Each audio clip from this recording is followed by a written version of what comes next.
लेकिन अंतर्यामी भगवान तो खूब प्रेम से घर के सारे काम कर रहे हैं उनके। महीना 1.5 महीना बीत गया, खूब आनंद से सेवा चल रही थी। एक दिन त्रिलोचन जी की पत्नी पड़ोस में किसी के पास बैठी थी, तो पड़ोसी तो होते ही हैं सब घर के बात बोलने वाले, उन्होंने कहती बोले कि आपके घर में तो आजकल बड़ी खुशहाली आ गई है। त्रिलोचन जी को देखा, चेहरे पे कैसा तेज आ गया, लाल लाल टमाटर जैसे गाल हो गए उनके। बोले अरे वो आया है ना अंतर्यामी सेवक हमारा, बहुत सेवा करता है, प्रसादी वगैरह सब वही बनाता है, फिर मालिश करता है उनके, बढ़िया बढ़िया उनके लिए जूस निकालता है, बढ़िया उनको सब भोजन पानी पवाता है, इसलिए इस वजह से त्रिलोचन जी बढ़िया है। त्रिलोचन जी तो बढ़िया हो गए, तुम सूख गई हो, तुम इतनी पतली दुबली क्यों हो गई? मेरा दुख कौन जाने। वो सबकी सेवा करता है पर अपनी सेवा मुझसे करवाता है। अरे छोटा सा तो है, ऐसे मटक मटक के जाता है, हम तो उसको देखने के लिए खड़े रहते बाहर। कैसे बढ़िया लगता है, कई लोग तो देखने ही आते हैं उसको कि कैसे सब्जी परोस रहा है, कैसे पूड़ी परोस रहा है, कितना सुंदर लगता है। छोटा सा तो है, उसकी क्या सेवा करनी पड़ती है। अरे बहन तुम क्या जानो,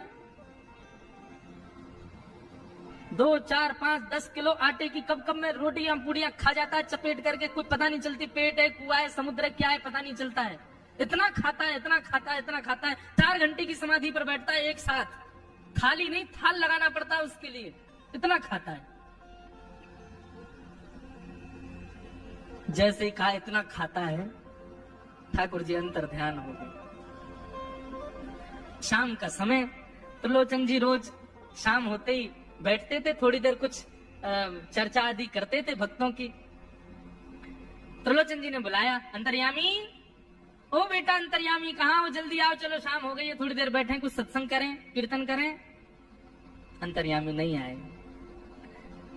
पूरे घर में खोज लिया, ठाकुर जी नहीं मिले। रसोई घर में खोज लिया, ठाकुर जी नहीं मिले। पड़ोसियों से पूछ लिया, नहीं मिले। सब्जी मंडी देख आए, ठाकुर जी नहीं मिले। पूरा पंढरपुर देख लिया, लेकिन ठाकुर जी नहीं मिले। त्रिलोचन जी बड़े उदास हो गए। पत्नी से कहने लगे, पता नहीं कहाँ चला गया, कहाँ गया होगा पता नहीं। देवी तुमने उससे ये तो नहीं कह दिया था कि इतना क्यों खाते? बोले नहीं नहीं, मैं तो कान पकड़ती हूँ, मैं कभी नहीं कहती उससे। बोले किसी और से तो नहीं कहा था ना तुमने, क्योंकि उसने वचन दिया था ऐसा कहोगे तो मैं चला जाऊंगा। बोले हाँ आज एक गलती हो गई, पड़ोसी के पास बैठी थी, उससे बात करते करते मेरे मुख से गलती से निकल गया कि अरे उसके लिए तो बहुत बनाना पड़ता है, 10 किलो आटा खा जाता है, इतना खाता है, तो निकल गया था। समझ गए? बोले ओहो इसीलिए चला गया, उसको पता चल गया कि तुमने कह दिया है तभी चला गया है।